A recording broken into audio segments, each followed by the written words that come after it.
before, because this one has a soundtrack. An obsessed boss in love with his employee who says he was directed to kill her husband by angels and demons who sounded like Olivia Newton-John and Barry White. The defendant, ladies and gentlemen, is serving up an insanity sandwich, and he's serving it with a side of French fried lies. And the even bigger question, was the affair with the dead man's wife just in his head or for real out on the dance floor? They were groping each other. They had a good time. From this day forward, anyone who looks up the definition of evil would see nothing more than a photograph of Andrea Snyder. You think she meant to get him to kill her husband? Yes. Or is it all a case of hearing angels and demons? Here's Elizabeth Vargas. Good evening. Guilty but mentally ill. That was the verdict handed down in this courtroom just hours ago, late yesterday. It was a fitting end to one of the strangest trials Atlanta and perhaps the nation has ever seen. Invocations of angels and demons who sound like pop stars. A widow who seemed to be on trial herself. What role did she perhaps play in her husband's murder? That's a question many are asking. Tonight, we connect the dots and take you on a journey from obsession to insanity. But we start where it all began, a father and his young son and their innocent final goodbye. For Rusty Snyderman and his son Ian, it is a routine Thursday morning, breakfast with the family. Then the short drive to drop Ian off for a morning of play at the Dunwoody Prep, a daycare center near Atlanta. But on November 18, 2010, Rusty doesn't notice that he's being followed by a man driving a silver van. And 2-year-old Ian has no way of knowing he is saying goodbye to his father for the last time. As Ian and the other children head to the playground, Rusty Snyderman walks back to his car. The gunman opens fire. 3 shots. Another parent, Chris Lang, watches it unfold from his car just a few feet away. How far apart were the 2 men? No more than about 6 feet, I'd say. I mean, it was pretty much point-blank range. And then a final bullet to Rusty Snyderman's neck, an execution in cold blood. The barrel was either at or right at his skin when fired. There was actually soot deep into the wound from the projectile. Assistant District Attorney Don Geary interviewed several eyewitnesses. They thought it was a movie. A movie? They were actually looking around for the cameras. Because understand, in that area, that is just totally foreign. It was almost surreal, the experience, in that there was no chaos or running or yelling or anything. He just walked back to his van, he got in his van. It looked like it was professional.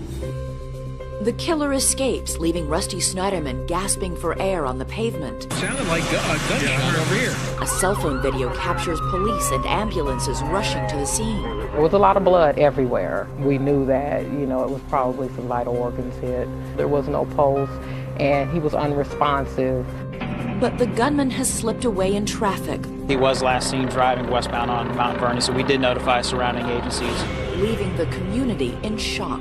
The last thing you think about is dropping off your child at school and something like this happened. It's very, very, very, very scary to happen. Minutes after the shooting, the school calls Rusty's wife, Andrea, telling her there has been an accident. Andrea calls Rusty's parents, Don and Marilyn Snyderman, and strangely, she sounded apologetic. She said Rusty had been shot, and I'm so sorry. How did she sound when she was telling you She was very excited. Her voice was up a high pitch. The words came out real fast. Did she sound panicky? No, just really excited. The police dismiss Andrea as a suspect. 4 days later, they still have no idea who killed Rusty or why. His brother Steve reaches out to the community, offering a reward for information. I'm here today to speak for my brother who can't speak anymore. Our whole family has lost its brightest light, and we don't know why. Who would have wanted to kill this outgoing young father? Did Rusty have enemies? A secret life? Maybe there's a clue hidden in his past. Rusty Snyderman grew up in Cleveland, Ohio, and graduated from Indiana University with his lifelong friend, Josh Golub. Rusty always had a lot of friends. That goes to Rusty's personality. Rusty would leave an indelible mark on people. And a lot of people consider Rusty, their best friend. And part of that is Rusty's personality. He had a personality that always would, bring you in. Josh was with Rusty when he met his future wife, Andrea Greenberg. Hey, I just met this really great girl, this really cute girl. I just remember how excited he was after meeting her. Were you surprised when he proposed marriage? No. Yeah, they had lived together for 7 years. Well, they were a good team.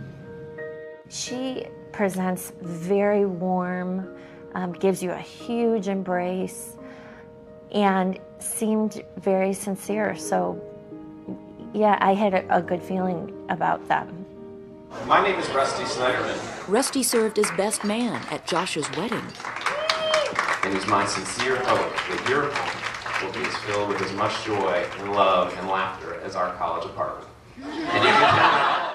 After Rusty earned an MBA at Harvard, the couple moved to the Atlanta suburbs to start a family. And how much did Rusty love being a dad? I've never seen him happier than being a dad. I mean, he was a big kid at heart himself, and he just adored his kids. He was so natural. He just naturally had the skill to connect with them, and he would sit on the floor and play with them. And, not everyone has that natural ability, but he really did. At 36 years old, Rusty had a lot to be proud of. He had created a comfortable life for his family as a successful wealth manager and consultant. To their neighbors, Rusty and Andrea appeared to be a happy couple. They were very, very friendly, wanting to fit into the neighborhood. Just really easy to talk to. Just, nice people. They're the kind of people you want to be your neighbor to move in. Rusty was thrilled when Andrea took a job at General Electric. It gave him time to develop a new business and spend more time with his son Ian and 5-year-old daughter Sophia. They missed their mommy during the day. I don't think they argued over the fact that she was working. She always wanted to have something to do, even when she worked for Harvard. She enjoyed working. In her new position at GE, Andrea worked closely with her new boss, Hemi Newman, a highly paid engineer who supervised 5,000 employees. Attorney Esther Panich has followed the case closely.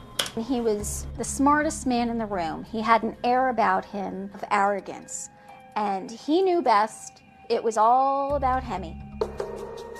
Andrea Snyderman caught his eye, and by November 2010, she was spending more and more days on the road with her boss. After business trips took them from Lake Tahoe to the Edinburgh Castle in Scotland, Hemi developed a deep infatuation with Andrea. Hemi could have been obsessed with Andrea. That doesn't mean Andrea reciprocated the feelings. She completely denies it. But in Greenville, South Carolina, bartender Christine Oliveira thought they were more than co-workers. To me, they looked like a couple, like a newlywed couple, like, out on a date and enjoying themselves. He grabbed her rear end, pressing her to him, and she accepted. And, towards the end, she kissed him. So that made him really happy. And they left kissing each other and embraced. Back home, Rusty had no idea how intimate their secret relationship had become, or that there was a bizarre connection between the affair and an event that happened just days before he was murdered. Rusty noticed a suspicious man lurking in his backyard. He called 911. He's running. I think he has a gun in his back pocket, and now he's running away. In the middle of the call, Rusty paused to console his son. I know, but I didn't get your water bottle. I'm sorry. I don't know who the hell he is, and I don't want him by my house. He was wearing a hat and earmuffs, black mustache. Rusty was unaware that this strangely dressed man was a determined killer with a detailed plan to take his life. It was only a matter of time. 8 days later, at the Dunwoody Prep, he would be successful. Rusty Snyderman was dead.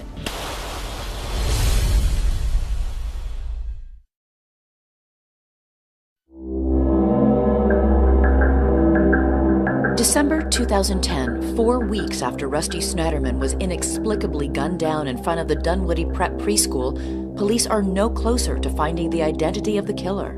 Everyone was thinking professional style hit, so of course people were thinking, is it financial? Was it a business deal that had, gone badly? Was it, a love triangle? Was it an affair? To find a possible motive for the shooting, police turned to Rusty Snyderman's wife, Andrea. When asked if anybody had a romantic interest in her, she mentions Hemi Newman, Andrea's supervisor at the nearby GE Energy Complex. Her response was that her boss, Hemi Newman, had made a pass out of her, but it was on a business trip and it was some time ago and nothing else had happened, and dismissed it. But what Andrea Snyderman didn't tell police was that in fact she and Newman were spending long trips together on the road. Remember, casual observers of the couple thought they were passionately involved with each other. They went on the dance floor and they were groping each other. They had a good time. Police say Snyderman steered them away from Newman as a possible suspect. She never said anything about Hemi Newman to make us believe that she thought he could have anything to do with it. Indeed, Newman would appear to be an unlikely culprit. He attended Rusty Snyderman's funeral, pouring dirt on the grave and offering condolences to Rusty's parents. And I saw this one nicely dressed man in a blazer, and I went over to him and he says, "Isn't this a tragedy?" And I said, "Yeah, it is." And he says, "It's terrible. I don't know how this could be," or something like that. Meanwhile, detectives make their first breakthrough. Enhanced video from the school's security camera reveals that the getaway vehicle was a late-model Kia Sedona minivan. Police track a Kia van to this Enterprise rental car lot and make a startling discovery. The person who rented the Sedona during the period of the murder was none other than Hemi Newman, Andrea's boss. That was definitely the break in this case. The van linked to Hemi Newman was the home run or the break that we were waiting for. On January 4th, investigators summoned Newman to the Dunwoody Police Department for questioning. In his videotaped interrogation, police tell Newman they know he rented the van that was at the scene of the crime. We got that van on video the day Rusty shot. I'm giving you every opportunity.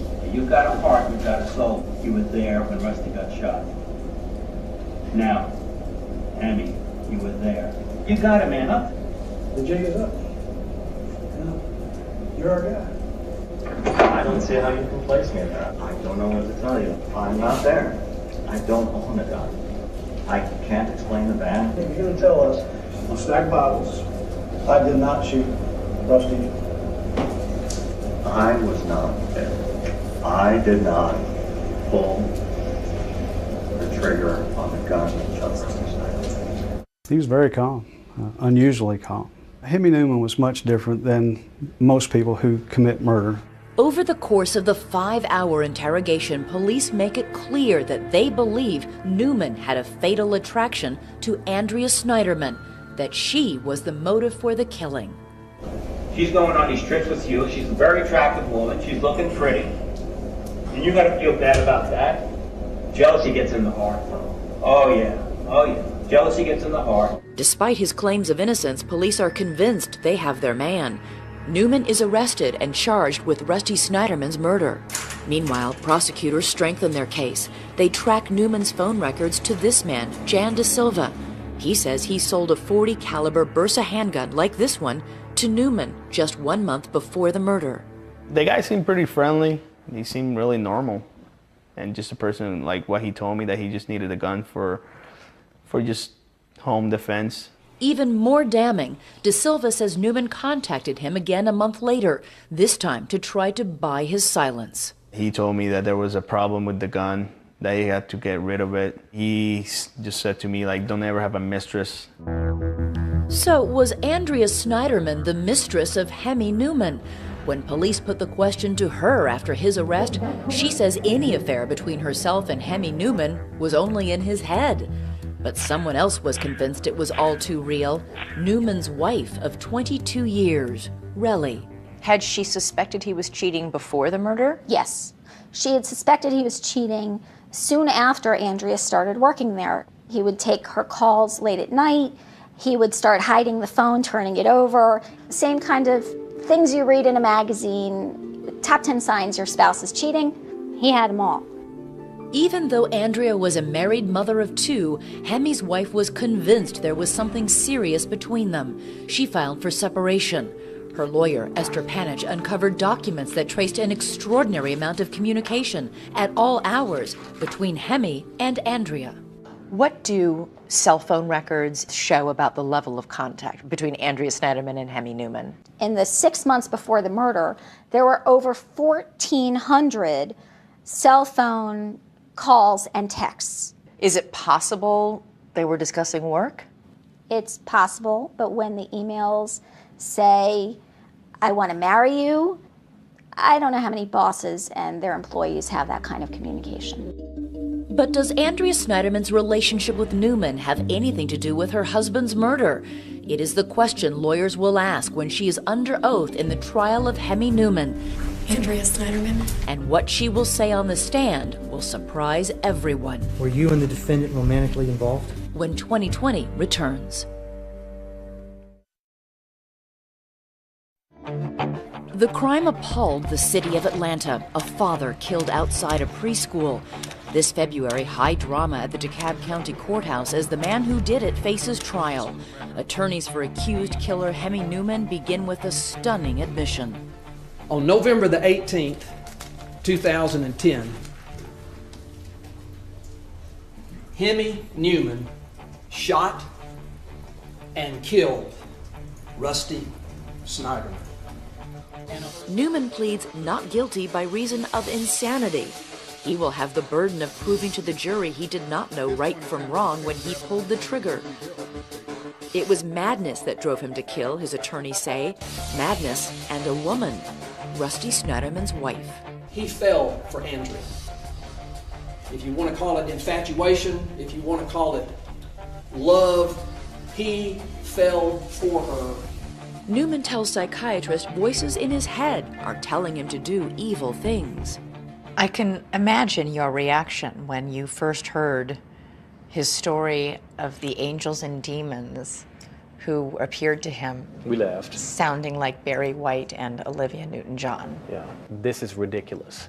That was our reaction. This is absolutely ridiculous. It's more than love. The Barry White demon urged Newman to kill himself, but another voice sounding like Olivia Newton-John told him to kill Rusty Snyderman because Rusty was a danger to his 2 children. And said the angel told him he had to protect the children and he had to kill Rusty. But defense doctors say the successful engineer was bipolar, deranged by delusions, and finally driven over the edge by a head-over-heels infatuation with Andrea Snyderman. There is adultery that occurs. It's a huge leap to murder somebody. You have Hemi who's about to file bankruptcy. You have Hemi who's unhappy with his wife. He wants a change. The only problem is that the life that he wants is being occupied by someone else. His lawyers paint a harrowing picture of Hemi's childhood, a father who was a survivor of Auschwitz who physically abused his children, and a mother who was largely absent. A prosecutor, Don Gary, tells the jury there is a simpler explanation. The man wanted someone else's wife, so he killed her husband. He got caught, and all of a sudden he's insane. Hemi's lawyers say as Hemi and Andrea worked and traveled together, she turned his illness and infatuation to her own purposes. You think she meant to get him to kill her husband? Yes, absolutely. This is clearly a situation here where one person was mentally ill, okay, and the other person was aware of it and was calculating and was manipulative. Solemnly swear affirm testimony give to the court shall be the truth, the whole truth, and nothing but the truth, so help you God. Yes. That other person is Rusty's grieving widow, Andrea Snyderman, the star witness in the trial of her husband's killer, and suddenly she is on the defensive. Did the defendant ever express his feelings for you? Yes. And Andrea says Newman wrote her a poem. The poem insinuated that he thought I was beautiful. Do you have any idea why the defendant would have these feelings toward you? I think I'm a pretty nice person. I'm a very caring person. Were you and the defendant romantically involved? No. Prosecutors rattle Andrea with chains of unbusinesslike emails from Hemi. It's about how you felt when we looked at the stars in Tahoe, When we woke up Friday morning in Denver, when we walked out of the restaurant on Thursday, when you took my hand and nestled your head on my shoulder. Okay. Okay? Yeah. Did that happen?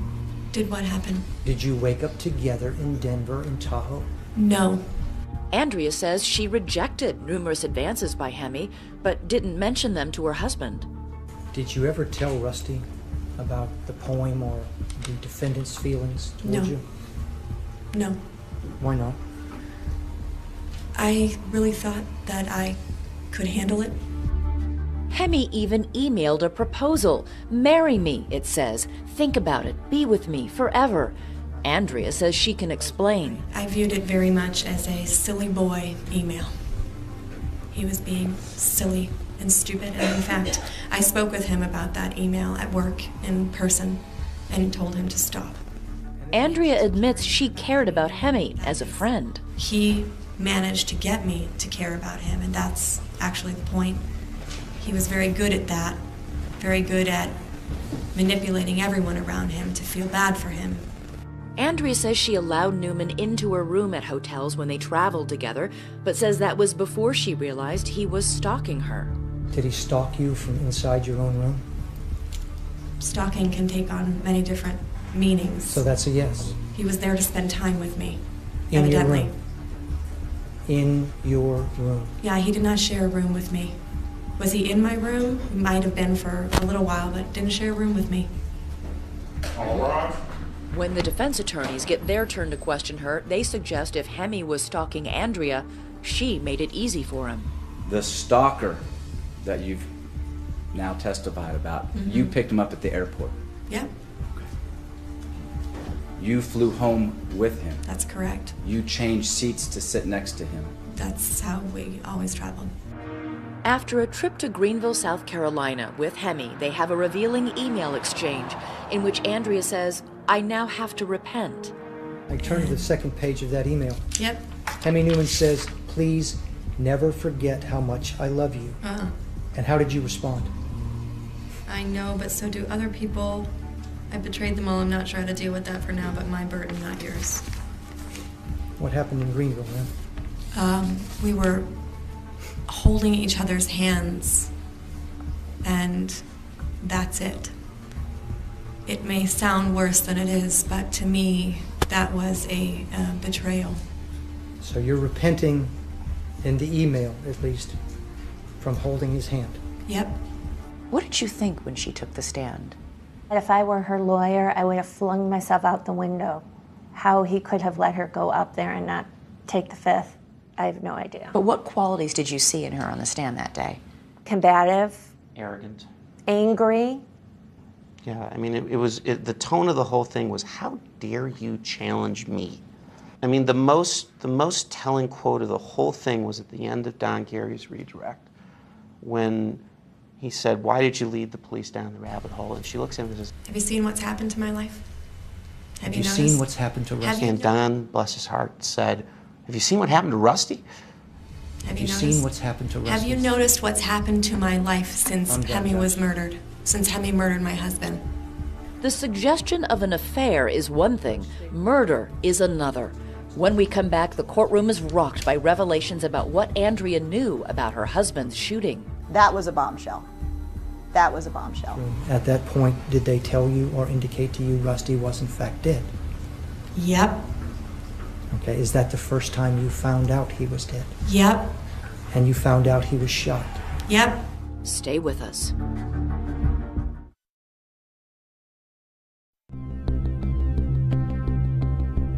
Central to Hemi Newman's trial was the question of his affair with the murder victim's wife, Andrea Snyderman. How much was real? How much had Hemi imagined? Did Hemi tell you right away that he'd been having an affair with Andrea? Yes, he would say, "I had an affair with her, I think." He would say, "We shared the room and we had intimate relations, I think." But before he'd been brought into custody and decided to plead insanity, Hemi had been more clear. He said that, quote, "she gave in." He never said we had sex. All he said was that she gave in. And he said that it was great. Melanie White was the Newmans' realtor and became a close friend of Hemi's. She says that for months before that climactic incident, he had been calling her and obsessing over Andrea. I quit answering the phone. I was so tired of hearing him whine and moan. He was like a schoolboy. He was infatuated. It was like puppy love. And when the smitten Hemi took Andrea to London, Melanie White heard all the details. They were laying on the bed together, they watched a movie, they were groping and making out or whatever. I said, Hemi, you know you shouldn't be doing that. And I really don't want to hear about it. But this infatuation that he had with this woman, it overcame him. He felt that he and Andrea were like soul mates. The defense hoped the jury would believe just how overcome Hemi was, arguing in essence that he was crazy in love. There's nothing wrong with him. He's faking, or in other words, malingering. The prosecution maintained that the affair proves just the opposite. Not that Hemi was insane, but crazy like a fox in a carefully plotted conspiracy. Both sides take the affair as a given. Even though Andrea Snyderman denies it, 8 other witnesses confirm it. But nobody was in the bedroom. Nobody saw them having sex when they were traveling on the road. It's more of the totality of the circumstances. You have witnesses who have no dog in this fight, who said that they saw them groping and making out. While we don't know the extent of the physical nature of their relationship, the sexual nature of their relationship, there was something inappropriate going on. Yes. There's no doubt in your mind adultery was happening. No doubt in my mind, adultery was happening. And many following the trial wonder if an affair was the only thing Andrea was trying to hide. There are also troubling questions about when she knew that her husband had been shot. She testified that the school only told her there had been an emergency and that Rusty was taken to the hospital. She raced over to the school without first doing what many think would have been natural. How many times did you call Rusty? Call Rusty? Rusty. 0 times. Why didn't you call Rusty? Because they just told me something had happened to Rusty. What are the chances that he's going to be answering his cell phone? They didn't tell you what happened to Rusty. You have a question? Did she look at or seem to you at all uncomfortable to be on the stand? She looked annoyed. It was really incredible to see someone who should be a grieving widow look aggravated at having to come to the trial of her husband's murderer. Andrea testified she didn't know her husband had been shot until she got to the hospital at about 11 a.m. They took me into what I call the death room. Okay, so they I told you... sat in a chair, and someone I have no idea who they are came over and said that he came in with multiple gunshot wounds and that he was dead. I don't remember anything they said after that. Okay, so you found... I fell to the floor. You found out at the hospital that Rusty had been shot? That's correct. Okay. And then in the most heartbreaking testimony that has been heard so far, Rusty's father got on the stand. My name is Donald Snyderman. And said that Andrea called him at about 9:36 in the morning, and the words that he said shook the courtroom. Andrea called us, and she called and said Rusty had been shot. She was so sorry, and that she was going to Dunwoody Prep to find out what had happened. And are you sure that she told you that Rusty had been shot? Yes, sir. There was no way to know at that point what had happened to Rusty. Is it possible that the Snydermans misheard Andrea? Well, if you don't accept that the Snydermans, who will forever have this statement seared into their brain, her former best friend and a coworker corroborated the same statement. That was a bombshell. That was a bombshell. That was the first time people in the community really had something concrete to wrap their head around and say, maybe she knew, maybe she was in on it. Speculation was further inflamed by the fact that Andrea Snyderman stood to collect $2 million from Rusty's life insurance, a sum that might have been tempting to a financially strapped Hemi Newman. Do you think Andrea Snyderman had any plans to spend the rest of her life with Hemi Newman? No.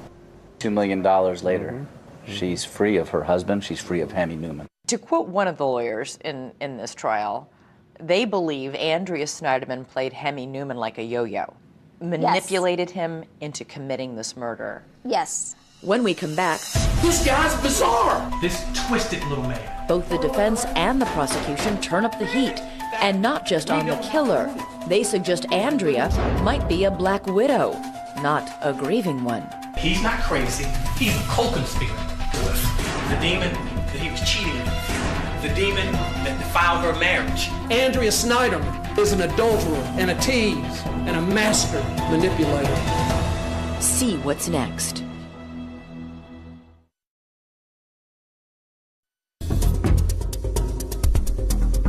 Is this the face of madness? And is this the face of evil? Those are the questions facing the jury at the trial of Hemi Newman. He's admitted killing Rusty Snyderman, but the central question remains, was Hemi crazy or just crazy in love with Rusty's wife, Andrea? 3 psychiatric witnesses for the defense agree Hemi Newman was insane at the time of the murder.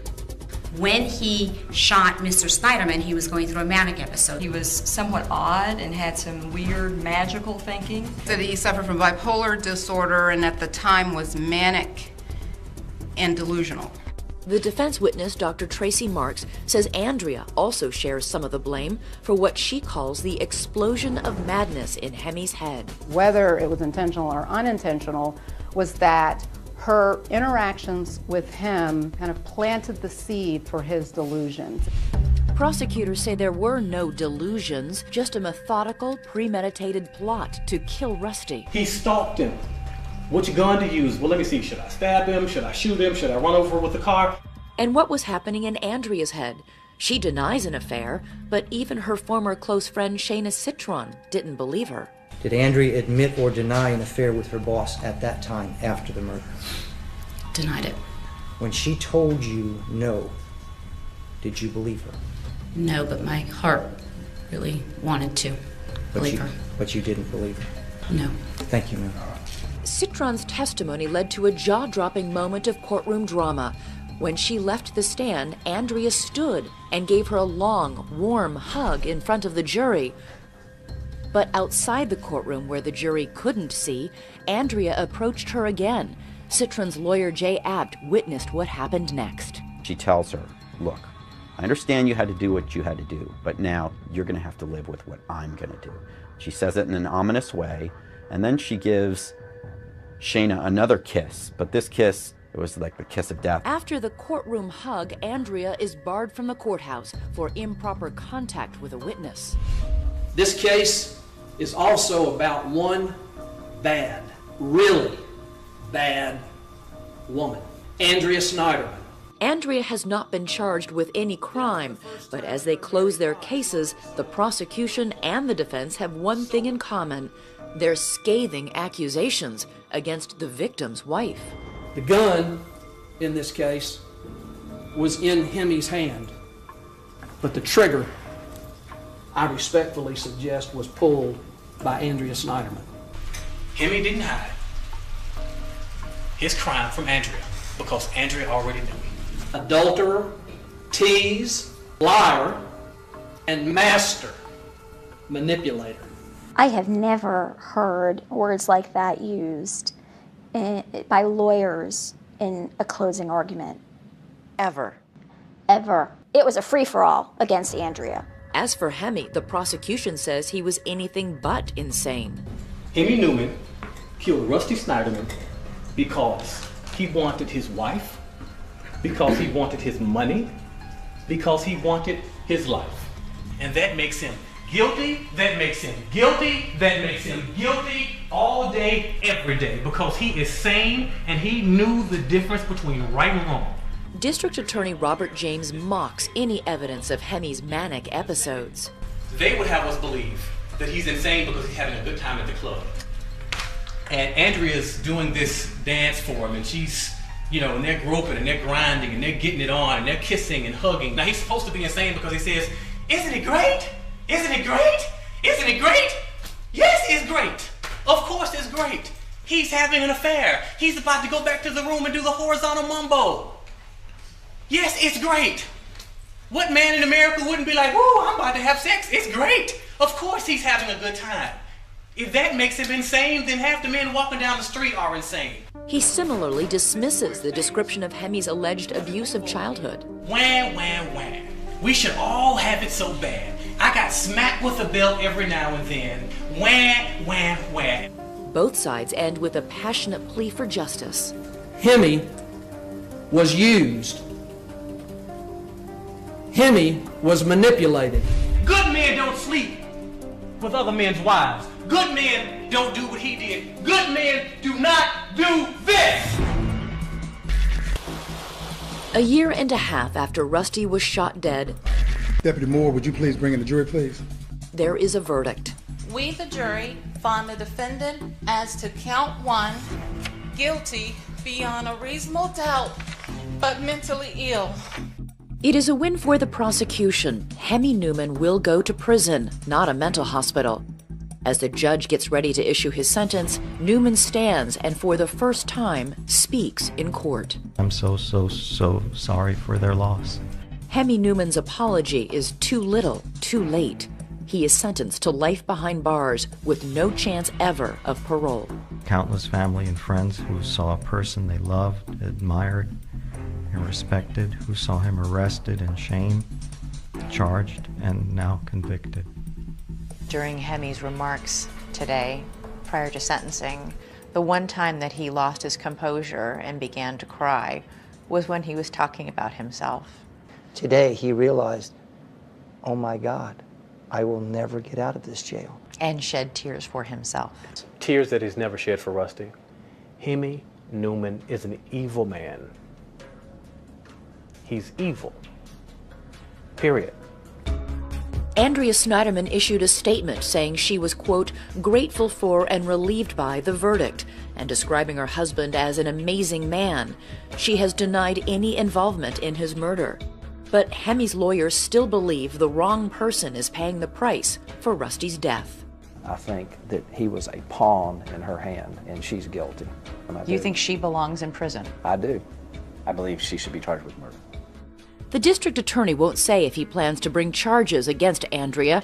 He says their investigation into Rusty's murder is ongoing. You believe she's guilty of murder?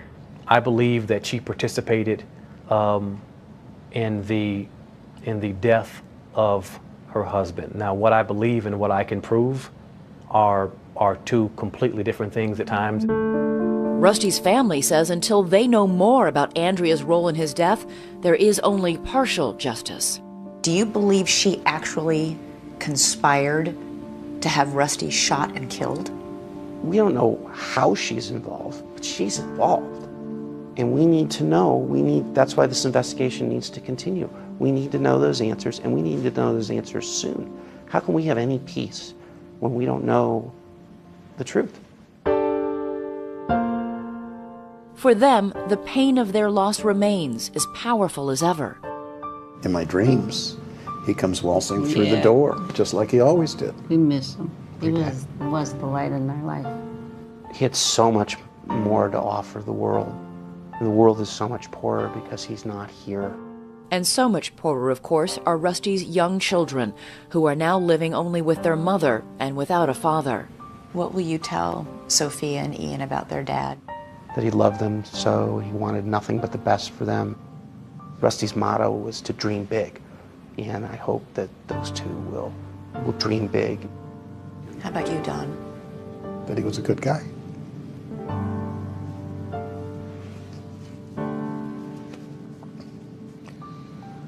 That he was great. And that he loved him.